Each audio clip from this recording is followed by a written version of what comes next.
The Los Angeles Kings decide to stay in-house with their new hire for the Ontario Reign head coaching job. It is none other than Marco Sturm. He joins the Reign. We're going to talk about him and that coaching move today. Plus, we're going to take a look at the draft and some players the Kings might be interested in picking up. All that and more on today's episode of Locked On Los Angeles Kings.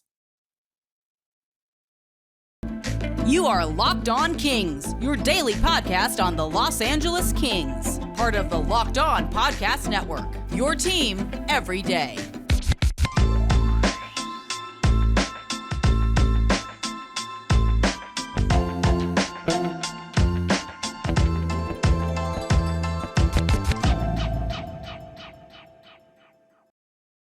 Hey, Kings fans, happy Friday evening. You're listening to Locked On Los Angeles Kings, part of the Locked On Podcast Network. My name is Sarah, your host of the show. And as always, pleased to be here with you talking about your favorite hockey team and mine, Los Angeles Kings. On today's show, we're going to look at the new coaching hire for the Ontario Reign. We're going to look at that decision, why they made it, what's going on over there. Plus, on yesterday's show, we talked with Jay Foster from Locked On Blue Jackets to get his take on the draft, as he's been doing a ton of prospect research and figured I would just lean on call a friend and see what we've got to see about the Kings and their possible draft choices. On yesterday's show, we just sort of looked at the draft in general, talked about why the draft is maybe a little bit weirder this year, a little more uncertain this year than in the past. And today we're going to get into some individual prospects. We're going to start with Brad Lambert, who is Finnish, by the way, and is a prospect who could go basically anywhere in the draft at this point in time. So we'll talk about that later on today. But first, the Ontario Reign have been without a head coach since John Wroblewski stepped down. He had gone on a personal leave of absence, and then it was decided that he would not return to the team. He's now actually head coach of the U.S. women's national team, which is exciting, I think. I think that he's a great coach. We will never know the circumstances behind his leave/departure from the Reign, but wish him the best and hope that he is maybe the spark the U.S. women's team needs to, actually play to their full capabilities, because they certainly have not always done that lately with their mediocre coaching. Anyway, that's the subject of a whole different podcast. But right now, obviously, the Reign had a opening for head coach in Ontario. And Chris Height had been sort of filling in for those duties while Wroblewski was out / formally left the team. The Reign and Kings announced today that Chris Height, Craig Johnson, Brad Schuler, and Matt Miller, all of their associate coaches, Miller's the goalie coach, video coach, all of those guys are going to be coming back in their positions. But the new head coach of the Ontario Reign, Marco Sturm. I think we know him from his role as the assistant coach with the Kings. Now, I think this move has been kind of bandied about for a little while. I know that John Hoven had the news earlier that this was going to happen this year, but I feel like it's been something that's been kind of talked about for a while. Whenever the organization first announced that Mike Stothers was not going to be returning to the Reign, that they weren't going to renew his contract, I know there had been kind of rumblings at that point in time of like, hey, maybe we move Marco Sturm down there, let him head coach the Reign, let him get kind of back into the groove of being a bench boss that way, and then see what happens with him. Because there's always been sort of this like undercurrent of, could Sturm be a guy who's being groomed for a role in the future as an NHL head coach? The Kings basically snapped him up after that great Olympic showing that he had coaching Team Germany. He's been really good at the international level of coaching a team to be greater than the sum of its parts, which is really, what the Kings and the organization needs. And I think that the Kings kind of snapped him up because they knew that if they didn't, someone else was going to, and they wanted to get him in the organization. And so there's always been kind of rumors or talk about, would Sturm be better off in the AHL, kind of working his way back up to the NHL? And clearly the Kings have finally decided that answer is yes. I think this is a great move. I think that, I was just on another podcast talking about this. I was on the Calder Farmstead podcast talking with those guys about it because they're an AHL podcast. And, the idea kind of was, listen, you don't always love it when coaching hires are done entirely internally. You didn't hear anything about there was no transparency to this hiring process. Not that there really ever is in the AHL. That's expecting maybe a little bit too much from that level. But, it's a move that could have the potential to go bad. Um, Whenever you're bringing someone in from in-house, just shuffling the deck chairs kind of.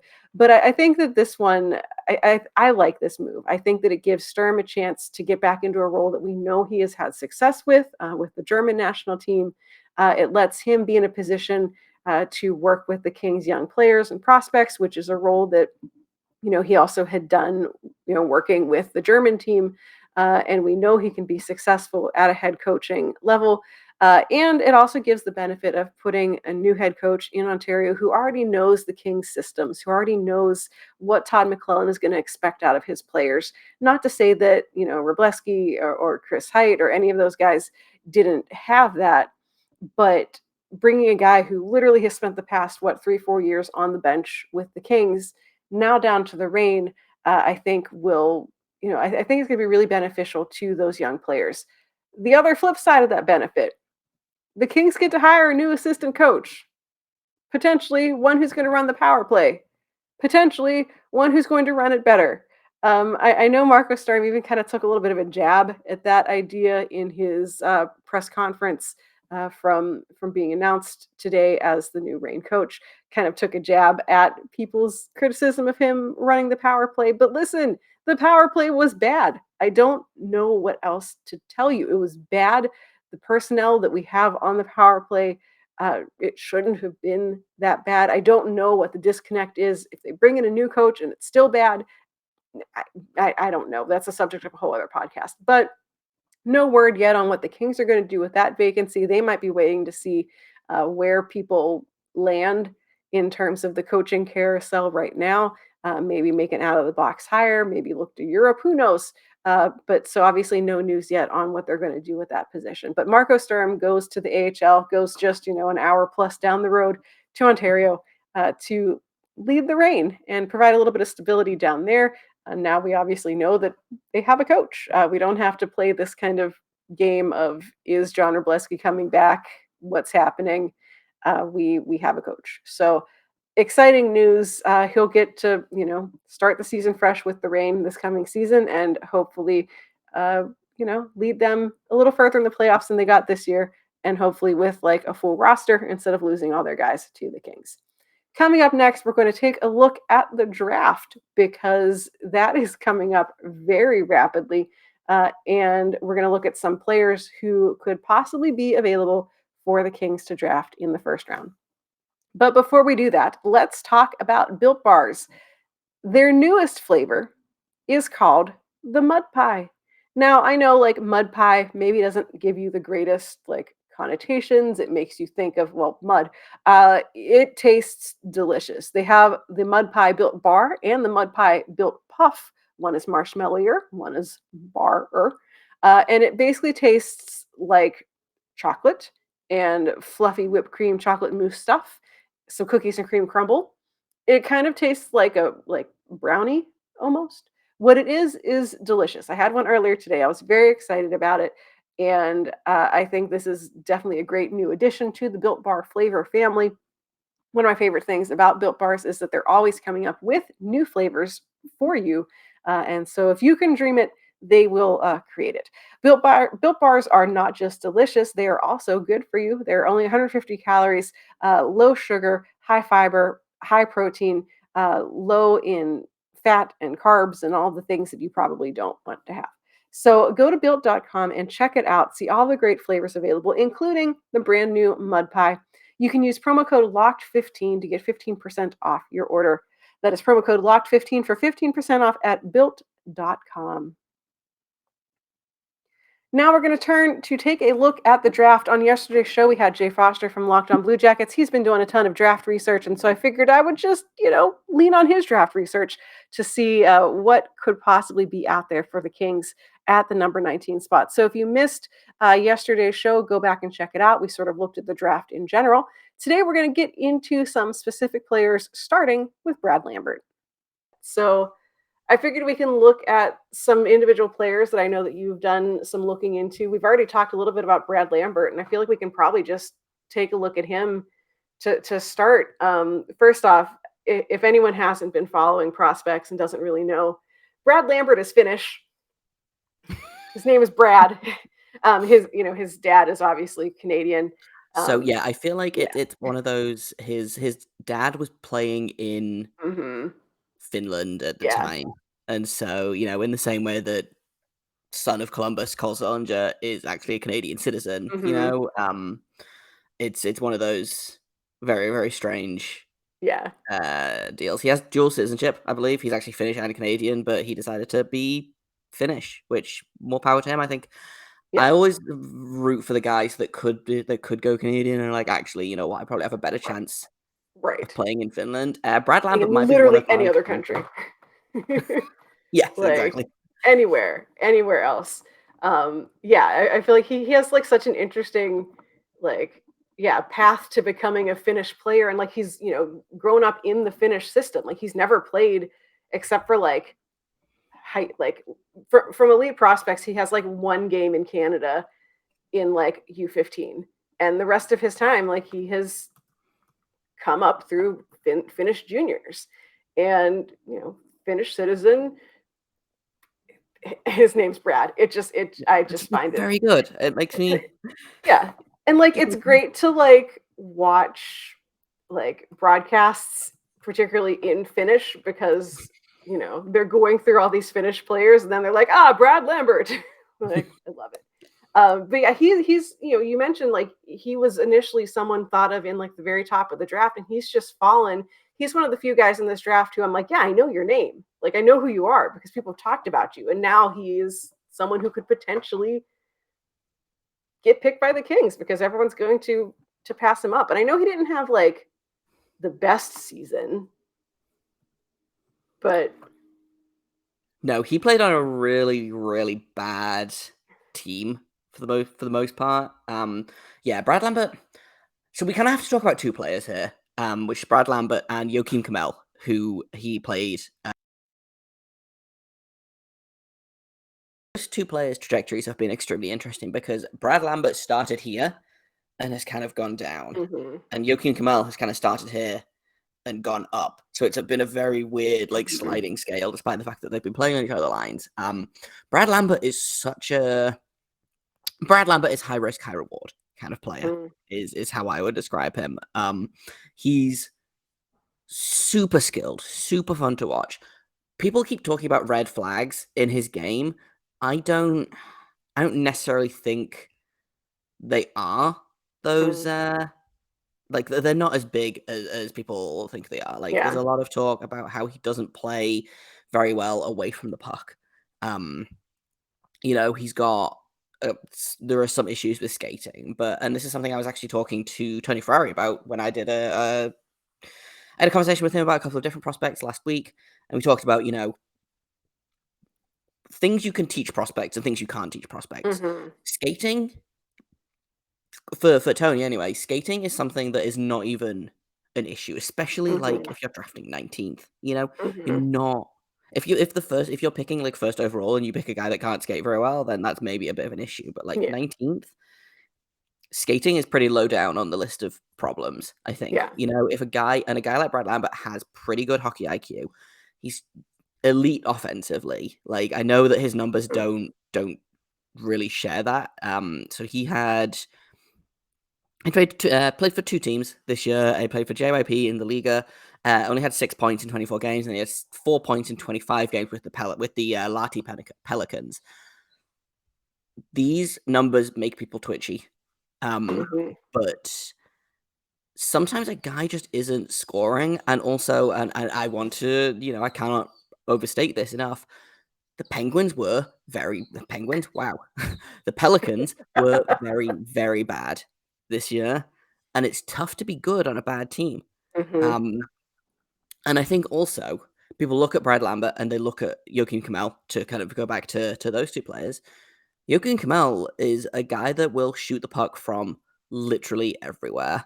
mhm, He will shoot from the goal line. He will shoot from the blue line, and like his shooting percentage is crazy high, but that's because he is shooting literally the puck as soon as he crosses into the offensive zone and gets the puck, or he skates in, he's taking a shot. Yeah. And you're going to score goals like that. I don't know that that's transferable to the NHL in a way that a lot of Brad Lambert's skills are, but because he's putting up points now, a lot of people are like, "Wow, this guy is so much better than Lambert," and you can kind of not to be one of those like, man, do you even watch the game, guys? But you can kind of see who watches the games and who watches the highlights. Yeah. And I want to reiterate, I am a guy that watches the highlights. I do not have enough. I do not have enough hours in the day to pay attention to the Liga because I already pay attention to the NHL and the AHL and international hockey and also the Elite League, which is the UK pro league. I do not have time to pay attention to the Liga and the KHL and the SHL and all of these other leagues. So I don't watch a lot of games, but when I do, I tend to like to pick a player and just focus on him. And if I watched one Pelicans game this season, pretty much all of it, and I was like, you know what, I'm just going to pay attention to what Brad Lambert is doing. And just because he's not scoring doesn't mean he's not doing a lot of the right things. And so yeah, he is a player that, like I say, he was pretty much like people were like, man, should he go first over Shane Wright? Like literally 4 months ago, and now.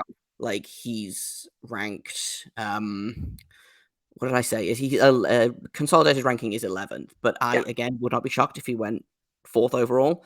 I also wouldn't be shocked if he fell all the way to the Kings at 19th. I wouldn't be shocked if he fell out of the first round because again, this draft is super super weird. But in terms of Brad Lambert on the Kings, that could be fun. That could be really really fun. I think genuinely put him with Kopitar and just watch him Let him go. Yeah. Yeah, like put literally whoever you want on the other wing and just watch him go. Like Dustin Brown's retired. There's a space there. I know he didn't spend a ton of time on the top line this season, but you could put him in that hole where Dustin Brown used to be stapled, and just I just think that would be real fun. Yeah, from what you're saying, he has a kind of similar profile in core basics. Not like I'm not saying they're the same player, but kind of similar to what we heard about Arthur Kaliev coming into his draft of really elite scorer, talented player, maybe not the greatest skater, maybe not the greatest guy without the puck, but those are things that can be taught. Like you can't teach someone to be like at this point in their careers, you're not going to get much smarter in how you play the game. Like you either have it or you don't in terms of being able to read plays and everything. But a team can teach you, they can work with you to be a better skater. They can work with you on defense. Arthur Kaliev, this came up in another show I did recently that I was like, I'm floored. I did not know this. I did a show with some guys who do like fantasy hockey stuff. And, so they dig really into the analytics. And from the analytics that they're looking at, Arthur Kaliev had one of the like best defensive ratings like on the team and like in the league. And this is a guy who everyone was like, he can't play defense, but you put him on that shutdown fourth line and he was fine there. So you surprise, they taught him how to defense. And so like it kind of feels very similar to that. Kaliev fell in the draft real far because of those things. There were some concerns, I think, about attitude, but like everyone was like, no, that's BS. That's like, I feel like he had like one person once say something bad about him, and then everyone was like, oh, is he a bad egg? No, he's been fine. No one's had any complaints about him. And Brad Lambert's a guy that the Kings have probably watched a good deal this year because they have another prospect that they drafted in the 2020 draft, Atu Jamson, has played for the Pelicans. They ended up loaning him out to another team, probably because, like you're saying, the Penguins were now I'm doing it. Sorry. He played for the Pelicans. Not my fault, but I want the Penguins. They loaned him out to another team, probably because the Pelicans were bad. And this is a kid who has scored, a point per game or more at every other level until he hit, playing in the Liga. And sure, he's 19, but he's also playing on a really bad team. They loaned him to another team in the league right down from the Liga. And 8 points in 7 games. He was fine. But so I think the Kings have probably had their eye on Brad Lambert this season just because of, their scouts over there are watching this kid on the same team and watching that team struggle all season to do anything. They do have a cool logo though. I do like the Pelican logo. Yes, it is very good, and if only the team was less bad. Bad, yeah. And I think the other, like, a couple of like follow up points on the idea of like, yeah, he was bad on a bad team as well. Like, sometimes players are bad because the coaching is bad, and I don't know what the situation is like for the Pelicans in terms of their coaching, but I wouldn't be surprised if you put like, because he plays in Europe because he's Finnish, he can come over and be in the AHL as opposed to before he's 20, as opposed to having to go back to Europe if he's drafted. I genuinely would not be surprised to see him on the Reign if the Kings draft him, put him on the Reign. The pretty good coaching on the Reign. Obviously, the way that the season ended was a little bit disappointing, but I feel like the Reign are going to be a very good team again next season. And I think, yeah, you stick Brad Lambert on there, you get him onto a good team, you surround him with, positive influences, good coaching. And yeah, maybe you have the steal of the draft there. Like, that's a guy that I think no matter where he goes, in 5 years' time, people are going to be like, wow, can you believe Brad Lambert went X overall? Whether that's 5th overall, whether that's 15th overall, whether that's 25th, 35th, I think in 5 years' time, people are going to be like, wow, I can't believe he went there. So, and the other thing I think you got to remember as well is he's 18 years old. Yeah. He's not going to be, like, he's 18 years old. He's playing men's hockey as well. Like, the Liga, I think, is one of the most underrated leagues in Europe. People talk a lot about the Swedish league and about the KHL. I don't think they talk enough about the Liga. Yeah. It's a very, very, very hard league to play in. And yeah, he only had 10 points in 50 games or whatever in total, but he also played basically a full season of men's hockey at the age of 18. And he played a full season of men's hockey last season as well when he was 17. He was playing men's hockey in La Liga and playing in the under 18s in the same year, Yeah. Clearly he's good. He's good enough to play men's hockey at the age of 17. He's not done developing yet, and just to kind of fold all the way back onto what we were talking about just before Lambert as well, I think, and you kind of like alluded to, I think there's a thing, and I've noticed this in my kind of the way I've started thinking about prospects as well, or the way I thought about prospects before I got, a little bit more detail. People assume that a first round pick is always going to be a superstar. It's just not how it works. Yeah. Maybe the top 5 are superstars. Maybe the top 10. It depends on the draft. Obviously, that 2003 draft was, insane. Ridiculous. Insane. Like, you look back and you're like, holy crap, how did all of these guys, like, how did this guy go 25th overall? It's like, all the guys that went ahead of him are also potential Hall of Famers,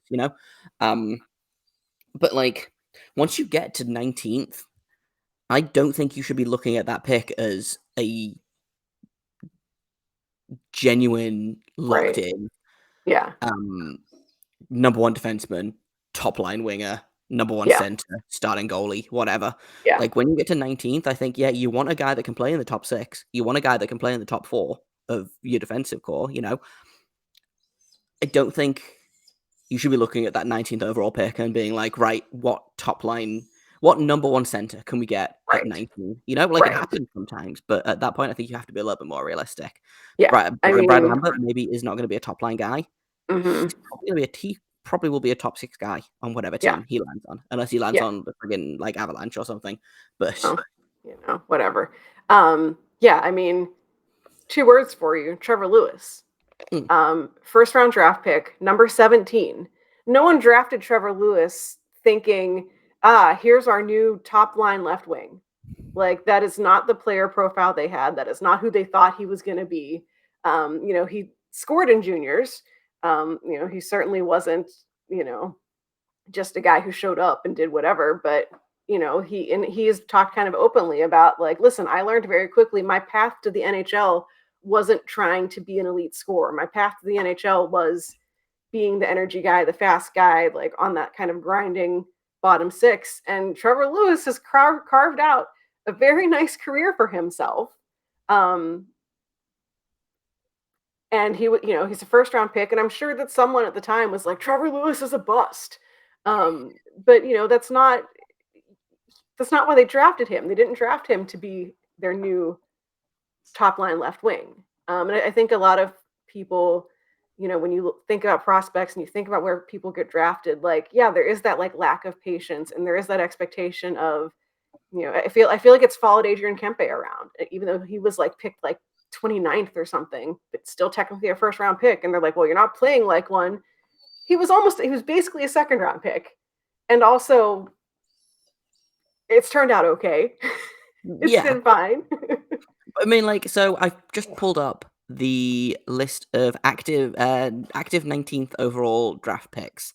There's only 9 of them currently in the NHL. Chris Kreider was drafted 19th overall.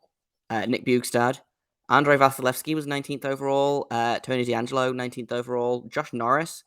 Yevgeny Svechnikov, Kiefer Bellows, Braden Schneider, and Lassie Thompson are all 19th overall picks. So, I think that gives you a really good look at when you get to that point in the draft. It really is kind of, you've got to pick for positional. And again, this is kind of going way back to what we talked about at the beginning.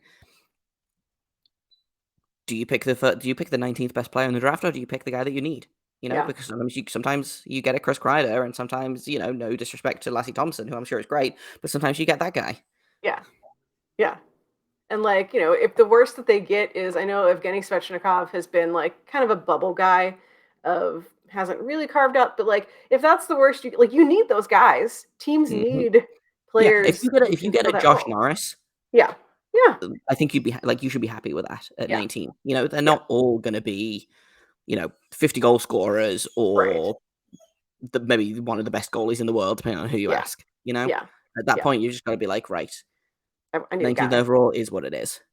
Let's pick the guy that we need, which is why, again, we'll get back to this in a second. The Kings have a need. They have a specific thing they should be going to the draft, and it is basically not defense and not center. So we're stuck with.